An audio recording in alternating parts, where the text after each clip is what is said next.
하나님의 은혜로 2022년도가 시작이 되었습니다.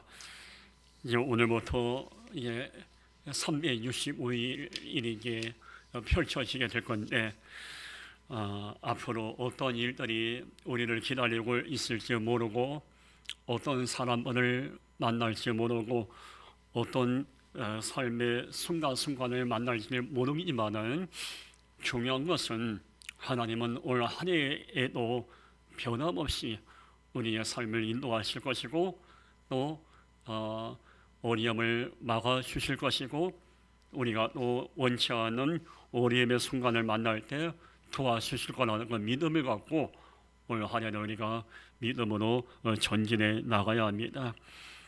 지난 한 해도 우리 민족과 한국교회와 각 개인이 어려운 중에 있었지만은 하나님의 은혜로 1년을 마무리했고 변함없으신 하나님께서는 올해에도 또 더 큰 은혜로 우리 모두에게 은혜를 베풀어 줄 거라는 그런 믿음을 우리 마음에 품게 바라겠습니다. 새해가 되면은 많은 사람들은 소원을 갖고 기도합니다. 하나님, 이게 해결되기 원하고 이런 문제가 풀어지기 원합니다. 물론 그런 기도도 하나님 다 들으시고 귀하고 아름다운 기도 제목입니다. 오늘 우리가 새해를 맞이해서 먼저 하나님께 드려야 할 세 가지 기도 제목이 있습니다. 첫 번째가 하나님, 올 한 해에도 더욱더 그리스도인답게 살겠나이다. 예배의 자리를 지키겠나이다. 올 2022년도 혹시나 원치 않은 인생의 역경을 만나도 믿음을 품고 전진하겠나이다. 이 세 가지 이 기도 제목을 끊임없이 마음에 품어야 합니다. 그리스도인 마음을 잃어버린다면은 사탄은 춤을 출 것이고 하나님은 마음 아플 거예요. 그리스도인답게 행동하고 마음을 품고 그리스도인답게 우리가 1년을 성숙한 모습으로 달려갈 수 있어야 합니다. 예배의 자리를 지키겠나이다. 작년과 재작년에 우리 민족은 코로나를 만나서 한국교회 예배가 초토화가 됐어요. 예배는 아시지만 하나님이 정하신 거룩한 시간이고 그 누구도 예배에 대해서 이렇게 하나 저렇게 할 수 있는 권한이 없어요. 예배는 하나님이 제정하신 거룩한 의식이고 산 제사의 시간이에요. 근데 코로나가 발생한 이후에 세상이 예배를 이렇게 하라 저렇게 하라 제한을 두고 막 예배를 어떻게 흔들어놨어요. 어찌든 간에 이제 우리는 올 한 해는 어떤 상황이 벌어지든지 간에 어떤 일들이 일어나니 나 개인 우리 한 사람 한 사람이 예배의 자리를 지키려는 이런 거룩한 몸부림이 있어야 합니다. 믿음을 품고 전진하겠나이다. 똑같은 인생을 살면서 절망을 품고 눈에 보이는 역경만 보고 고개를 떨고는 인생들이 있습니다. 그러나 우리 그리스도인들은 하나님이 삶의 순간순간마다 내 인생의 목자가 되어 주실 거라는 믿음을 갖고 믿음을 선포하고 또 하나님이 역사하실 날을 바라보며 전진하는 귀한 인생이 있습니다. 올 한해 우리는 그리스도인답게 살겠나이다. 예배의 자리를 지키겠나이다. 믿음을 품고 전진하겠나이다. 이 기도 제목을 끊임없이 고백하면서 한 해를 아름다운 작품 인생으로 만들어갈 수 있어야 합니다. 올 한 해가 한 영혼을 죽게로입니다. 그래서 올 한 해는 전도 사역에 전념을 다할 건데 사실 2019년도에 개척하자마자 이제 전도 사역을 준비하려고 했지만은 개척하고 난 다음에 곧바로 코로나를 만나서 이렇게 여러 제약이 있었는데 그래서 올해는 이게 마음을 모아서 단순하게 우리 교회를 빈자리를 채우기 위함이 아니라 하나님이 기뻐하시는 영혼을 살리는 사역에 교회가 마음을 다해야 하기 때문에 전도 사역을 최선을 다해 감당하려고 합니다. 그래서 오늘 새해 첫날 전도 사역에 대해서 말씀을 전하려고 마음을 갖고 있었잖아. 그러나 새해 첫날이니까 우리가 어떻게 믿음을 품고 어떤 희망을 품고 하나님이 우리의 새해를 어떻게 인도할 건가 함께 오늘은 그렇게 말씀 나누고 다음 주에는 제가 이제 전도 사역에 대한 말씀을 함께 나누려고 합니다. 오늘 이사야 43장에 보면은 새해를 맞이하는 우리들이 마음에 품어야 할 두 가지 메시지가 오늘 본문에 기록되어 있습니다. 첫 번째 메시지는 과거의 상처에 더 이상 내지 말라입니다. 오늘 이사야 43장 18절 보면은 너희는 이전 일을 기억하지 말며 옛날 일을 생각하지 말라라고 기록되어 있습니다. 이스라엘 민족은 바벨론에 의해서 나라가 멸망하고 70년 동안 포로 생활을 했죠. 이스라엘 민족에 있어서 바벨론의 70년간의 포로 생활은 인권을 유린당했고 또 짐승만도 못한 대우를 받았고 70년간 포로 생활하면서 이스라엘 민족은 자존감이 무너질 때도 무너졌고 수없이 많은 상처와 고통을 끌어안고 지내게 됩니다. 그런 고난의 세월을 지냈던 이스라엘 민족이 70년이 지난 이후에 하나님의 은혜로 이게 다시 이스라엘로 돌아오게 됩니다. 이스라엘로 돌아와서 새로운 역사를 시작할 수 있는 은혜를 입었지만은 그러나 문제는 이스라엘 민족 마음에는 바벨론에서 지내면서 얻었던 상처, 아픔, 그런 짐승만 못한 대우를 받으면서 쌓였던 무너졌던 자존감의 그 아픔이 그들의 마음에 자리 잡고 있었어요. 그래서 하나님은 이사야를 통해서 내가 너희를 이스라엘로 돌아오게 하고 이제 새로운 새해를 새로운 날을 너에게 허락해 줄 건데 지난 과거 바벨론 생활에 있었던 상처와 아픔과 절망의 순간에 더 이상 매이지 말고 나 여호와 하나님이 너희에게 새롭게 새 일을 행하실 그 날을 바라보면서 믿음으로 전진하라고 말씀하고 있습니다. 새해를 맞이하는 우리들의 모습과 어찌 보면 이스라엘의 모습은 너무나도 비슷합니다. 어느 누구나 지난 세월을 돌이켜보면 이스라엘 민족처럼 상처를 끌어안고 살아가는 이들도 참 많습니다. 정말 이스라엘 민족은요 바벨론에서 70년 동안 지내는 동안에 엄청난 인권 유린을 당했습니다. 자유를 박탈당했고 이스라엘 여인들은 바벨론 남자들에게 짓밟혔고 이스라엘 민족의 남자들은 노예보다 더 비참한 생활을 지냈어요. 그러니까 그들은 이 정서적으로, 육체적으로, 영적으로 그들은 온통 상처투성이었어요. 그들은 지난 바벨론의 70년간의 세월을 기억하고 싶지 않았고 거기에 매이고 싶지 않았어요. 그러나 사람이었기 때문에 문득문득 바벨론에서 있었던 그 고통의 순간을 상처받았던 시간들이 이스라엘 민족을 괴롭혔던 거예요. 그런데 우리의 삶을 가만히 보면 우리들로 삶을 살아가다 보면 문득문득 우리가 지난 과거에 있었던 어려움의 순간들, 우리 어르신들 같은 경우는 예전에 보리고개가 있었잖아요. 보리고개 못 먹고 헐벗었던 가난했던 시절을 어느 누구나 그 기억하고 싶지 않은 시간과 순간들이 다 있습니다. 저에게도 있어서도 2019년도는 기억하고 싶지 않은 한 해였습니다. 2019년도는 제 기억에 영원히 사라졌으면 좋겠다는 마음이 들 만큼 개인적으로 2019년도는 기억하고 싶지 않은 한 해였어요.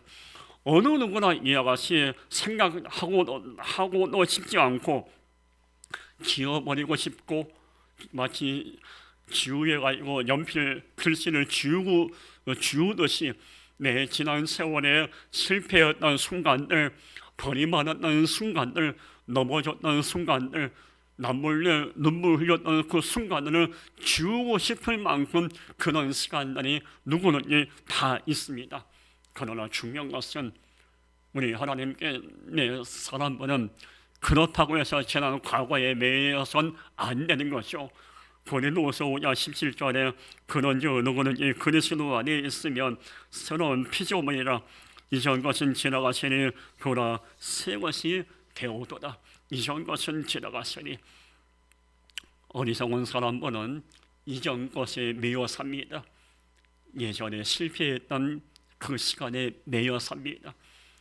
예전에 눈물 흘렸던 그 시간에 매여 삽니다.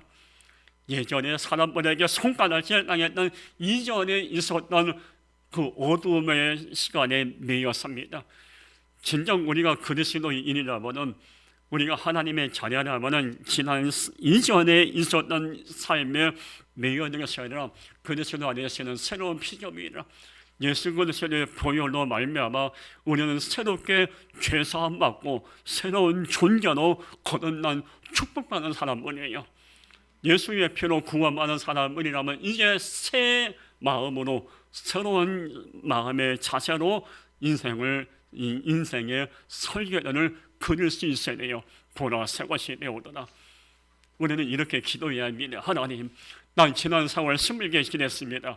2021년도에 정말 절망의 순간도 많았고 이런 문제 저런 문제 때문에 내 마음이 눌림이 많았습니다. 그러나 하나님, 난 지난 세월에 더 이상 매이지 않겠습니다. 2022년도에는 하나님이 놀랍게 역사할 거라 믿기 때문에 나는 희망을 품고 믿음을 품고 일어나겠나이다. 새로운 마음으로, 새로운 각오로, 새로운 영혼을 아버지 앞에 서겠나이다. 이런 마음으로 우리가 이 한 해를 출발할 수 있어야 합니다. 성경에 보면요, 지난 과거에 아픔을 딛고 일어섰던 위대한 인물들이 참 많이 있습니다. 그 가운데 사사기에 보면은 입다라는 사람이 기록되어 있습니다. 사사기 11장 1절에 보면은 길르앗 사람 입다는 큰 용사였으니 기생이 길르앗에서 낳은 아들이었고 입다의 어머니는 기생이었습니다. 사사기 11장 1절에 하는 기생을 원뜻은 몸을 파는 여인입니다. 입다는 몸을 파는 여인의 몸에서 태어났어요. 아버지가 누군지 몰랐어요. 몸을 파는 기생이었기 때문에 이 입다의 어머니는 손가락질 당했고 사회에서 가장 낮은 비천한 자리에 살았던 어머니였어요. 그 어머니 몸에서 입다가 태어나게 됩니다. 어릴 때부터 입다도 상처를 많이 받았겠죠. 이거 기생의 아들, 아버지가 누군지 모르는 버림받은 자식, 사람들은 저 입단을 보면서 저거 저주받아야 할 인생이야. 입단은 사람들이 들려오는 상처와 조롱과 비난의 소리를 들으면서 어린 나이에 상처를 끌어안고 성장하게 됩니다. 아버지 누굴까? 왜 엄마는 나를 태어나게 했을까? 내 인생은 뭘까? 어린 입다는 어릴 때부터 이런 상처를 끌어안고 지냈지만 그러나 말씀을 가만히 보면 입다는 상처에 매이지 않습니다. 시간이 지나 입다가 성장해서 이게 성인이 됩니다. 어느 날 이스라엘 옆에 있는 암몬 나라가 전쟁을 일으켜서 이스라엘을 쳐들어왔어요. 어느 누구나 이 국가의 위기를 헤쳐나갈 수 있는 지도자가 없었어요.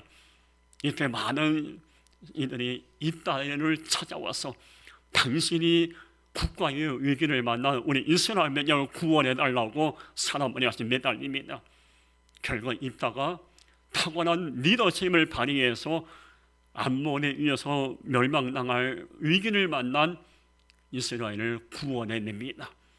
마치 우리 예전에 한국 역사에 보면 임진왜란 시대에 일제에 의해서 우리 민족이 무너질 수밖에 없을 때 이순신 장군이 우리 민족을 일제에서 살려낸 것처럼 입다가 그런 탁월한 리더십을 발휘하게 됩니다. 중요한 게 있죠. 기생의 아들 입다가 어떻게 무너져가는 이스라엘 민족을 살렸을까? 이유는 한 가지예요. 입다는 어릴 때 상처를 끌어안고 살았지만은 그는 상처에 매이지 않았어요. 상처를 딛고 어릴 때 그는 나는 위대한 지도자가 될 거다. 비록 엄마는 기생이었고 아버지는 누군지 모르고 나는 버림받은 인생이라는 소리를 듣고 자라고 있지만은 내가 그나마 내 스스로가 인생을 이렇게 무너뜨릴 수 없다는 나름만의 어떤 각오가 있었기에 이빠는 난 보란듯이 위대한 지도자가 되어서 많은 자들에게 뭔가 성공한 모습, 뭔가 보여주고 싶은 모습으로 이빠는 자신의 어려운 인생을 개척해 나갑니다. 그리고 스스로를 관리하고 지도력을 개발하고 탁월한 리더십을 품게 됩니다. 결국 이빠는 상처와 과거와 아픔을 딛고 일어났기 때문에 이스라엘을 구원할 수 있는 위대한 지도자가 됩니다. 만약에 이 입다가 지난 과거의 아픔에만 매달려 있었다면 이런 위대한 일을 감당하지 못했을 것입니다. 여러분, 새해를 맞이하는 우리 2021년도 작년에 참 힘들었죠. 경제적으로 힘들었고 코로나 때문에 스트레스도 많이 받았고 이런 문제 저런 문제 때문에 마음이 무거웠고 정말 작년 2021년 우리 민족은 정말 코로나 때문에 정말 코로나뿐만 아니라 여러 가지 삶의 문제 때문에 우리 마음이 아닐 때가 많았어요.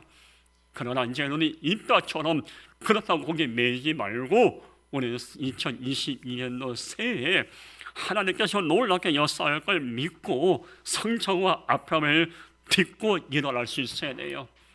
두 종류의 인생이 있습니다. 상처에 매여 살다가 인생을 침몰하는 인생이 있고 상처를 딛고 상처를 별로 만들어내는 인생이 있습니다.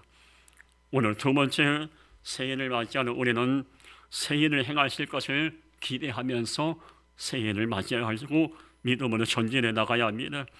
이사야 43장 19절 보면은 그러나 내가 새해를 행하리니 이게 나타날 것이라 너희가 그것을 알지 못하겠느냐 반드시 내가 광야에 길을 사막에 강을 내리라. 하나님은 이스라엘 민족에게 지난 과거에 매이지 마라.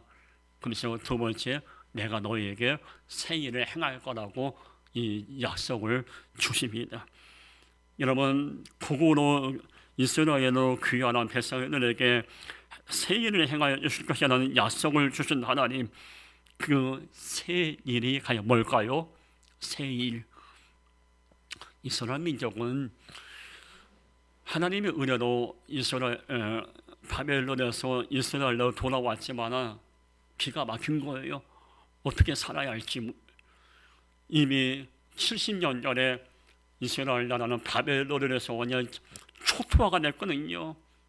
건물 다 무너지고 예루살렘 성전은 파괴됐고 농가도 밭은 농사를 지을 수 없을 만큼 그 모든 땅들이 죽음의 땅이 된 거예요.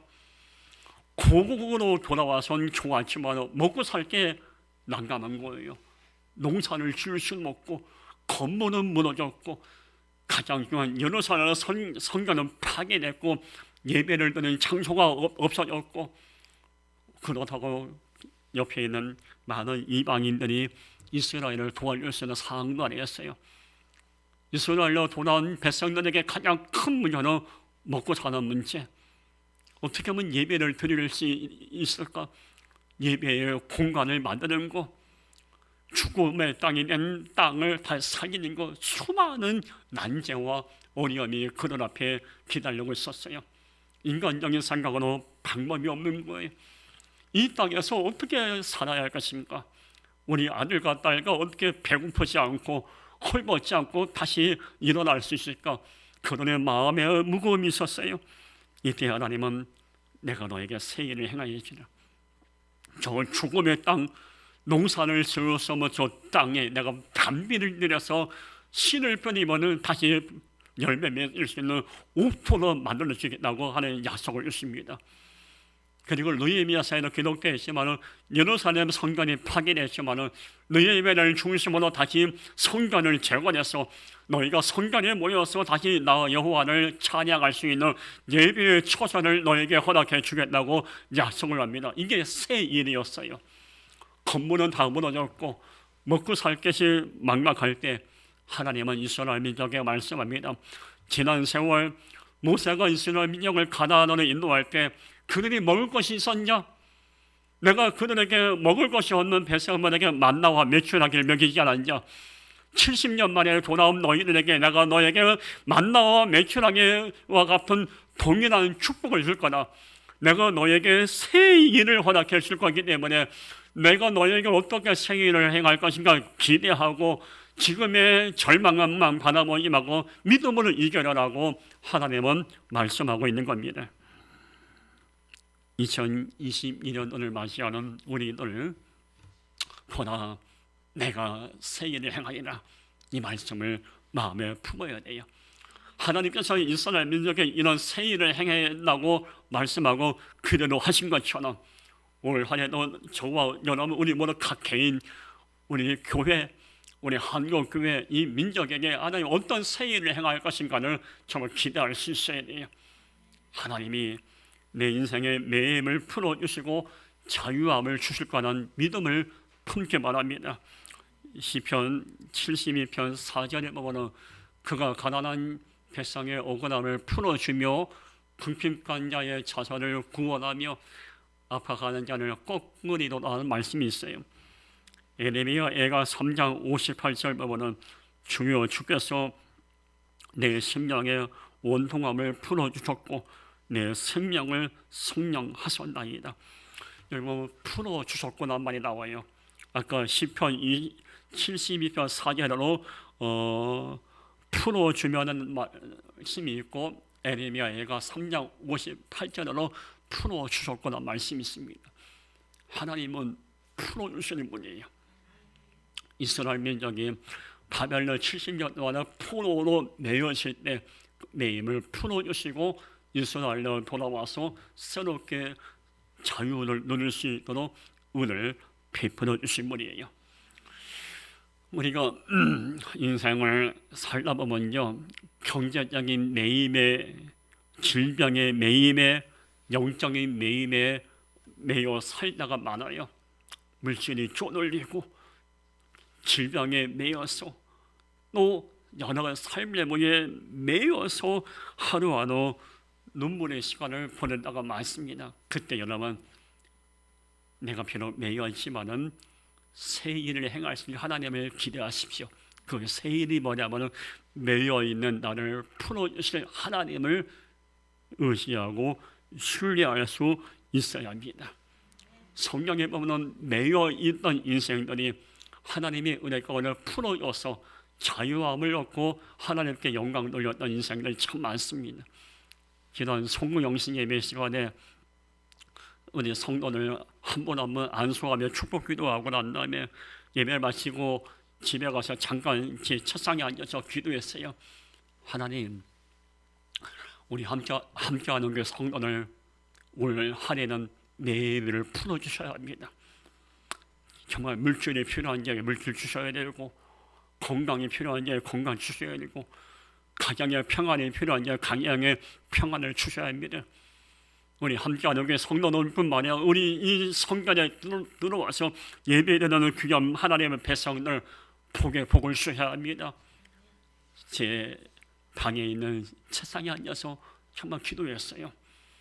복을 주셔야만이 우리가 그 복을 받아야만이 잘 먹고 잘 살기 위함이 아니라 복을 받아 누려야만이 하나님께 영광을 돌리고 많은 자에게 나누고 베풀 수가 있기 때문에 하나님 우리 함께하는 게 성도를 매임을 풀어주시고 자유함을 주시고 역전의 그 나무를 펼쳐 주옵소서 기도했습니다.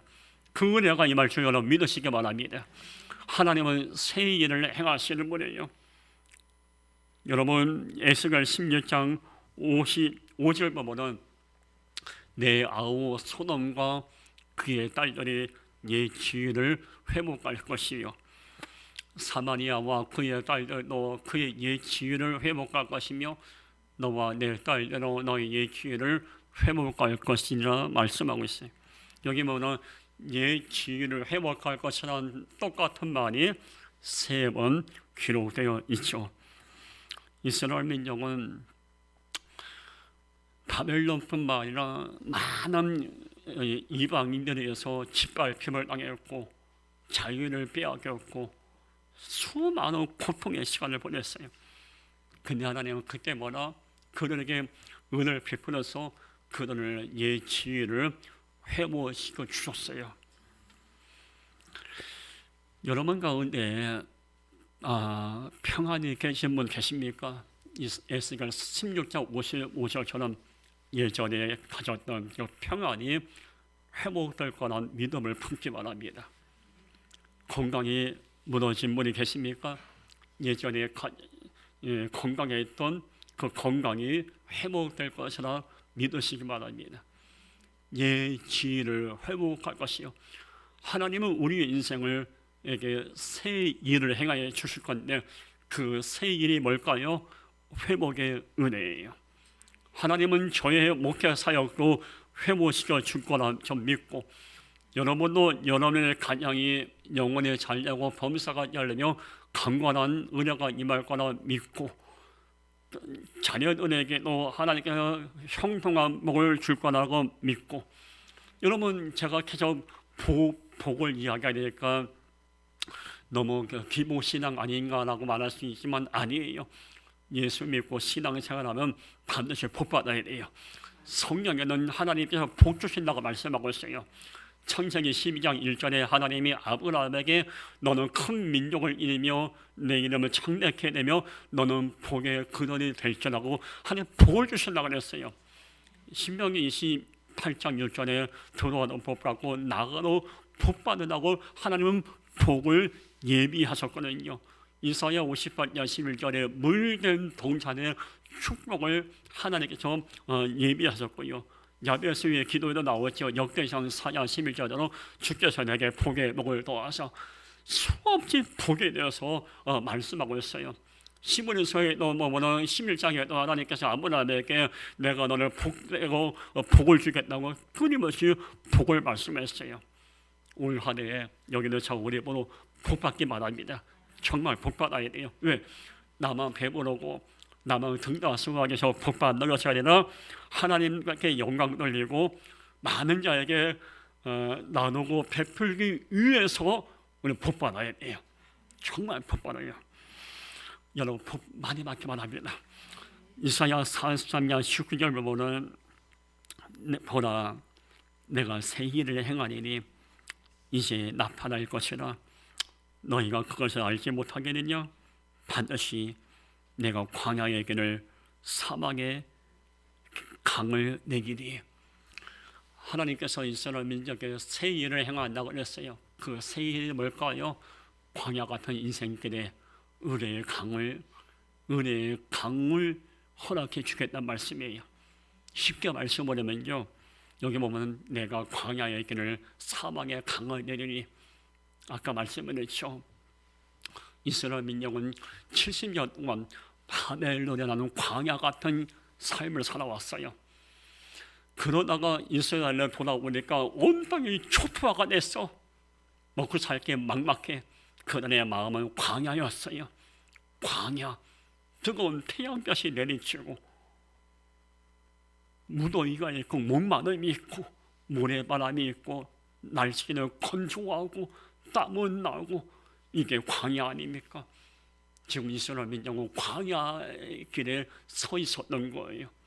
근데 하나님은 이스라엘 민족에게 말씀합니다. 내가 너희들에게 광야에 머물러 있는 너희에게 강을 내겠다. 강이 뭐죠? 물이 뭐죠? 구약에서 말하는 이 불은 회복과 은혜와 도움을 예표합니다. 그 하나님께서 이건 광야와 같은 삶의 자리에 매여 있는 그들에게 내가 광야와 같은 삶으로 인도하겠다는 얘기예요. 변함없이 너희의 삶을 인도하겠다는 얘기예요. 하나님은 지금 이스라엘 민족에게 너희의 삶을 나는 너희의 인생의 목자고 너희는 양이기 때문에 광야 같은 삶 속에 있는 너희를 내가 은혜의 강으로 인도하겠다고 지금 약속을 주신 거예요. 우리도 삶의 순간순간마다 이스라엘 민족처럼 광야의 자리에 머물러서 앞으로 나갈 수도 없고 비로 물러설 수 없는 순간을 만날 때가 많습니다. 그때 하나님은 여기는 저와 우리 모두에게도 찾아와서 내가 너희를 광야 같은 너희의 인생을 오늘 말씀처럼 강을 내리겠다, 축복의 땅으로 인도하겠다고 약속을 주십니다. 신명기 26장 9절 말씀에 이곳으로 인도하사 이 땅 곧 젖과 꿀이 흐르는 땅을 주셨나이다. 이곳이 어디죠? 가나안 땅이죠. 하나님은 이스라엘 민족뿐만 아니라 우리 모두도 약속의 땅 가나안으로 인도하기 원하시는 분이에요. 올 2022년도 하나님이 분명히 우리를 은혜로운 방법으로 인도하실 것이고 은혜의 강으로 인도할 것이고 축복의 자리로 인도할 것입니다. 우리가 원치 않게 광야라는 순간을 만나게도 사탄 마귀는 우리를 외면하겠지만 하나님은 우리를 외면하지 않고 광야길에 머물러 고통당하는 우리를 축복의 땅으로 인도할 겁니다. 이런 믿음을 갖고 우리는 올 한 해를 힘차게 달려갈 수 있어야 합니다. 새 일을 행하리라. 올 한 해 하나님께서 우리 모두에게 어떤 새 일을 행하실지 기대하면서 희망차게 열심히 달려가길 바라겠습니다. 기도하겠습니다. 거룩하신 하나님 아버지, 올 한 해를 주시는 것 감사합니다. 이제 올 한 해 더 이상 지난 과거에 매이지 않게 하시고 하나님이 인도하실 것을 기대하고 새 일을 행하실 하나님을 바라보며 힘차게 전진할 수 있도록 은혜를 베풀어 주옵소서. 감사하신 예수님의 이름으로 기도하옵나이다. 아멘.